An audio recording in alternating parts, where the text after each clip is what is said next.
இயேசு கிறிஸ்துவின் நாமத்தினாலே எங்களது அன்பின் வாழ்த்துக்களை தெரிவித்துக் கொள்கிறோம். இந்த பிப்ரவரி மாதம் முழுவதும் நம்ம தியானிச்சு வந்து கொண்டிருக்கிற வாக்குத்தத்த தலைப்பு சங்கிலிகள் அறுக்கப்படும்.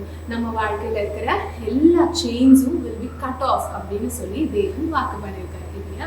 இந்த நாள்ல கூட அதே தலைப்புல நம்ம தேவனோட வார்த்தையை தியானிக்க போறோம்.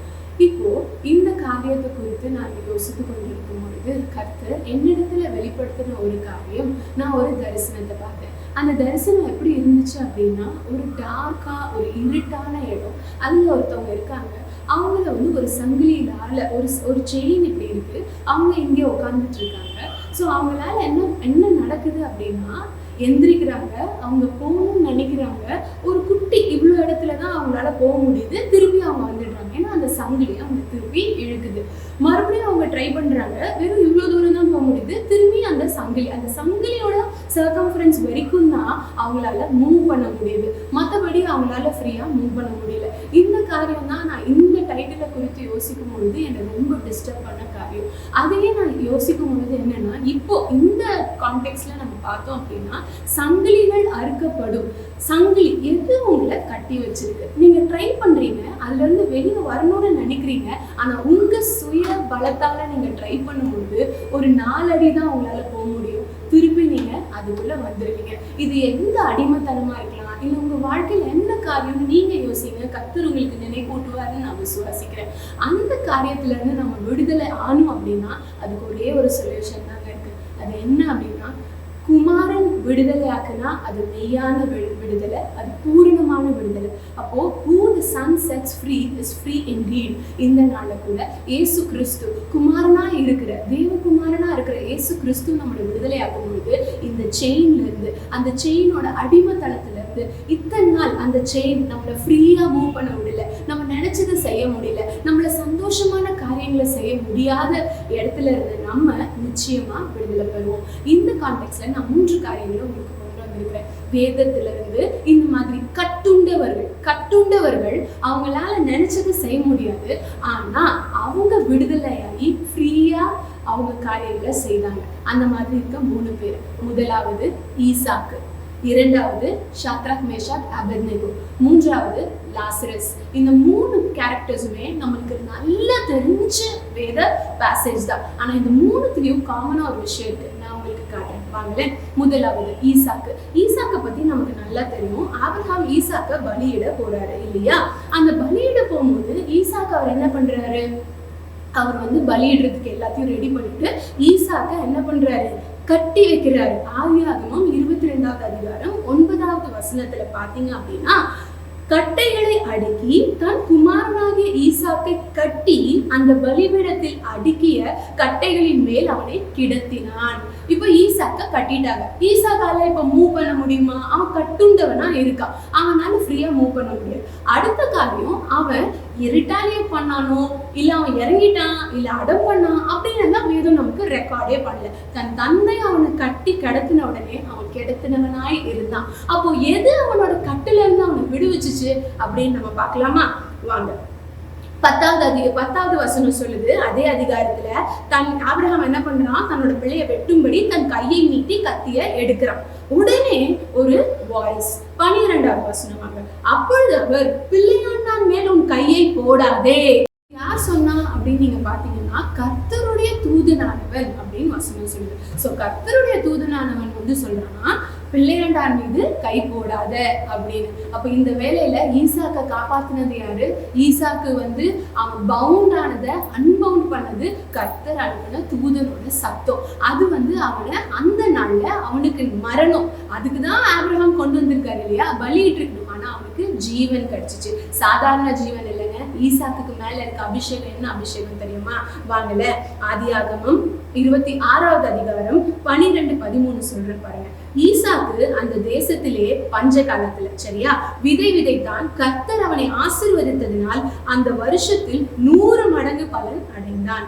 அவன் ஐஸ்வர்யவனாகி வர வர விருத்தி அடைந்து மகா பெரியவனானான். வேதத்திலேயே ஒரே ஒருத்தருக்கு தான் 100 மடங்கு பலன், 100 மடங்கு அறுவடை கிடைச்ச ஒரே ஒரு ஆள் வேதத்துல யாருன்னு பாத்தீங்கன்னா ஈசாக்கு. அதனால நான் ஈசாக்கு கிட்ட இருந்து நம்ம என்ன கத்துக்கணும் அப்படின்னா, நம்மளால செய்ய முடியாத சூழ்நிலை, நம்மளோட சுயம் நம்மளை காப்பாத்தாது. அவன் என்ன வேணா அவங்க அப்பா கிட்ட சொல்லியிருக்கலாம், ஆனா அவன் அமைதியா இருந்ததுனால, அவன் ஒபே பண்ணதுனால, கர்த்தருடைய வார்த்தைக்கு அவன் ஒபே பண்ணதுனால அந்த ஒபீடியன்ஸ் அவனுக்கு அபண்டன்ஸை கொடுத்துச்சு, எக்ஸஸ். அவன் வாழ்க்கையில பஞ்ச காலத்துல விதைச்சா கூட 100 மடங்கு பலன் கிடைச்சிச்சு. இந்த நாளையும் எது உங்களை முடக்கி கொண்டிருக்குது, எது உங்களை முடக்கி கொண்டிருக்குது, ஆண்டவரோட வார்த்தைக்கு செவி கொடுங்க, ஆண்டவரோட வார்த்தைக்கு கீழ்ப்படிங்க. வேதத்தின்படி உங்க வாழ்க்கை இருக்குதான்னு யோசிச்சு பாருங்க. அப்ப எந்த சங்கிலியுமே உங்களை பின்னோக்கி இழுக்க முடியாது. நீங்க என்ன செய்றீங்களோ உங்க கரம் ஆசீர்வதிக்கப்பட்ட கரமா இருக்கும். you can move freely. எதுவுமே உங்களை பவுண்ட் பண்ண முடியாது. அடுத்தது கட்டுண்டது யாரு? Shadrach, Meshach, Abednego. இது நம்ம எல்லாருக்கும் தெரியும். ஷாத்ராக், மேஷாக், ஆபேத்நேகோ என்ன பண்ணாங்க? எரிகிற அக்னி சூளைக்குள்ள கட்டி வச்சு எரிகிற அக்னி சூளைக்கு நடுவுல போட்டாங்கன்னு வசனம் சொல்லுது இல்லையா? என்னோட கூட சேர்ந்து வாங்கல. தானியேல் 3:23 அதுல பாத்தீங்கன்னா, ஷாத்ராக், மேஷாக், ஆபேத்நேகோ என்னும் அந்த 3 புருஷரும் கட்டுண்டவர்களா எரிகிற அக்னி சூளை நடுவில் விழுந்தார்கள். இது அவங்க ஏதாவது தப்பு செஞ்சாங்களா அப்படின்னு கேட்டீங்கன்னா, இவங்க தவறே செய்யல. ஈசாக்கோ அப்படிதான். ஈசாக்கோட எந்த செயலும் அவனை கட்டுக்குள்ள தள்ளல. இவங்களும் பாத்தீங்கன்னா, இவங்க அந்த ஸ்டாச்சுவை, அந்த சிலைய வணங்க மாட்டேன், என் தேவனை தான் நான் வணங்குவேன், நாங்க ஆராதிக்கிற தேவன் விடுவிக்கிறாரோ இல்லையோ நாங்க அக்னி சூளையில விழுக தயாருன்னு சொல்லி எந்த சிலைக்கு முன்னாடியும் அவங்க வணங்கல.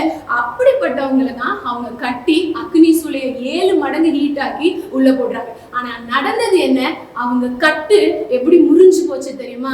அவங்க அக்னி சூளைக்குள்ள ஃப்ரீயா உலாவுனாங்கன்னு வசனம் சொல்லுது, விடுதலையா உலாவுனாங்கன்னு வசனம் சொல்லுது. வாங்க என்னோட கூட 3:24 பாத்தீங்க அப்படின்னா, 3 புருஷரை அல்லவோ கட்டுண்டவர்களாக அக்னியில போட்டு வித்தோம், அவர்கள் ராஜாவுக்கு பிரதியுத்தரமாக ஆம் ராஜாவே என்றார்கள். ஆனால் 4 பேர் விடுதலையாய் அக்னியின் நடுவிலே உலாவுகிறதை காண்கிறேன். பாத்தீங்களா? ஃப்ரீயா அக்னி சூளையில ஃப்ரீயா உலாவுனாங்க அப்படின்னு வசனம் சொல்லுது. எதனால? நம்ம நோட் பண்ண வேண்டியது, 4ஆம் ஆளின் சாயல் தேவ புத்திரருக்கு ஒப்பா இருக்கிறது. அங்க ஒருத்தர் இருக்காரு, 4th மேன் ஒருத்தர் இருக்கிறாரு, அங்க 4வது மனுஷர் ஒருத்தர் இருக்காரு. அவர் எப்படி இருக்காரு? தேவகுமாரன் மாதிரி இருக்காரு. ஏசு கிறிஸ்து அக்னி சூளையில அந்த அக்னி ஷாத்ராக், மேஷாக், ஆபேத்நேகோவை மேற்கொள்ளாதபடி அங்க முடி கூட கருகல, அவங்க வஸ்திரம் எதுவுமே ஆல, அவங்க மேல அந்த ஸ்மோக் ஸ்மெல் கூட வரல. ராஜா கிட்ட நின்று கூப்பிட்டோன்னு அந்த 3 பேரும் எப்படி அக்னி சூளைக்குள்ள விழுந்தாங்களோ அதே மாதிரி ஒன்னும் ஆகாத மாதிரி நடந்து வெளியே வந்தாங்க. இந்த நாள்ல கூட எது உங்களை கட்டி வச்சிருக்கு, எது உங்களை என்னால இந்த காரியத்தை ஃப்ரீயா செய்ய முடியல, ஒரு 4 ஸ்டெப் என்னோட அடிக்ஷன்ல இருந்து நான் வெளியே வரேன், ஆனா திருப்பி நான் கொண்டு வந்து திருப்பி என்ன அதே இடத்துல வச்சிருது. அது ஏன் அப்படின்னா, நீங்க சுயத்துல முயற்சி செய்றீங்க. 4வது ஆளை உள்ள கொண்டு வாங்க. அனதர் இந்த ஃபயர், அந்த ஃபயர்ல இன்னொருத்தர் இருந்தார் இல்லையா? ஏசு கிறிஸ்து இருந்தார் இல்லையா? சன் ஆஃப் காட் இருந்தார் இல்லையா? உங்க வாழ்க்கையில உங்க அறையில அந்த சன் ஆஃப் காட கூப்பிடுங்க. நீங்க வாங்க ஆண்டவரேன்னு சொல்லுங்க. நீங்க எந்த சூழ்நிலையில இருக்கிறீங்களோ உங்க அக்னி சூழலையே நீங்க விடுதலையா உலாவீங்க, இயேசுவின் நாமத்தை மகிமைப்படுத்துவீங்க. இப்படி மட்டும் நீங்க செஞ்சீங்க அப்படின்னா, இவங்க மேல இருந்த அபிஷேகம் என்ன அபிஷேகம் தெரியுமா? அதே அதிகாரத்துல கடைசி வசனத்தை பாருங்களேன், 30வது வசனம், தானியேல் 3:30. பின்பு ராஜா ஷாத்ராக், மேஷாக், ஆபேத்நேகோ என்பவர்களை பாபிலோன் தேசத்திலே உயர்த்தினான். எல்லாரும் விட ஒரு பெரிய எக்ஸால்டேஷன், ஒரு பொசிஷனை கொடுத்து இந்த 3 பேரை அவங்க வச்சாங்க. அப்போ எவ்வளவு பெரிய காரியம் பாருங்களேன். கட்டி போட்டாங்க, ஆனா விடுதலையா வெளியே வந்தாங்க. விடுதலையா வெளியே வந்து சாதாரண வாழ்க்கையில ஒரு உயர்ந்த வாழ்க்கை, உயர்ந்த ஸ்தானம். இன்னைக்கு நீங்க கட்டுண்டவர்களா இருக்கலாம், இன்னைக்கு நீங்க சங்கிலியில பவுண்ட் ஆகி இருக்கலாம். ஆனா என் தேவன் இயேசு கிறிஸ்து சன் ஆஃப் காட் உங்களை விடுவிக்க போறாரு, உங்க சங்கிலியை அறுக்க போறாரு. அடுத்ததா நம்ம பார்த்தது லாசரஸோட வாழ்க்கையும் பாத்தீங்க அப்படின்னா மரிச்சாச்சு. லாசரஸ் மரித்து அவனை எல்லாத்தையும் கட்டி அவனை கொண்டு போய் கல்லறைக்குள்ள வச்சாச்சுங்க. இது சாத்தியமே இல்லாத காரியம். கல்லறைக்குள்ள வச்சிருக்கவன் வெளியே வரவே முடியாது, அவனால எதுவுமே செய்ய முடியாது. ஆனா அப்படி கட்டப்பட்டவன் கூட வெளியே வந்தான், வந்து நார்மல் வாழ்க்கைய வாழ்ந்தான். எதனால? எல்லாருக்கும் தெரியும், இயேசுவோட ஒரே ஒரு வார்த்தைனால. லாசருவே வெளியே வா, லாசரஸ் கம் அவுட் அப்படின்னு ஜீசஸ் சொன்ன அந்த ஒரு வார்த்தை மரிச்சு போனவன், காது கேட்காது, மரிச்சு போயிட்டான். அவன் கண்ணு தெரியாது, காது கேட்காது, ஒரு சென்ஸ் கூட கிடையாது அவன் பாடியில. ஆனா சடலம் கூட என் இயேசுவின் வார்த்தையை கேட்குங்க. சடலம் கூட, மரித்து போன காரியம் கூட என் இயேசுவின் வார்த்தையை கேட்கும். இந்த நாள்ல உங்களோட காரியம், உங்க சங்கிலி எது உங்களை பைண்ட் பண்ணி வச்சிருக்கு, எது உங்களை பைண்ட் பண்ணி ஒரு மரித்த சூழ்நிலை, சிஸ்டர் என்னை சுத்தி ஒரு மரித்த சூழ்நிலை, என்னால எதுவுமே முடியல, என்னால ஃப்ரீயா எதுவுமே செய்ய முடியல, என்ன நான் செஞ்சாலும் திரும்பி அந்த பேக் டு ஸ்கொயர் ஒன் வந்துடுறேன் அப்படின்னு நீங்க சொல்றீங்களா? இயேசுவை தேடுங்க, இயேசுவை தேடுங்க. லாசருவே வெளியே வான்னு சொன்ன மாதிரி அந்த இடத்துல உங்க பேரை போட்டுக்கோங்க, அந்த இடத்துல உங்க பேரை போட்டுக்கோங்க.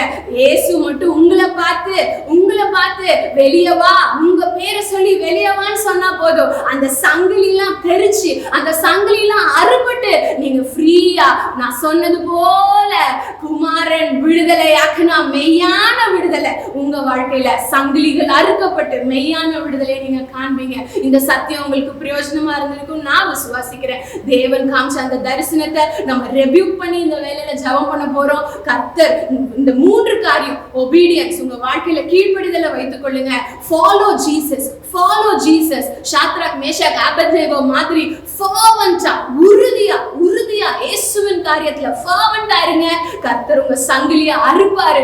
அதே மாதிரி 3வது காரியம், லாசரஸ்க்கு என்ன இருந்துச்சு? அவங்க சிஸ்டரை பார்த்து ஜீசஸ் சொன்னாரு, விசுவாசிச்சு அப்படின்னா தேவனின் மகிமையை காண்பாய். ஃபெய்த். இந்த 3 காரியமும் இயேசுவை ஃபாலோ பண்ணுங்க, இயேசுவின் காரியத்துல ஃபர்வெண்டா இருங்க, இயேசுவுக்குள்ள விசுவாசத்தோட ஃபெய்த்தோட இருந்தீங்க அப்படின்னா கர்த்தர் நிச்சயமா உங்க வாழ்க்கையில இருக்க எல்லா சங்கிலிகள், எல்லா அடிக்ஷன், எல்லா அடிமைத்தனத்தையும் அறுத்து போட்டு இந்த 2025 நீங்க ஜெயமா முடிப்பீங்க.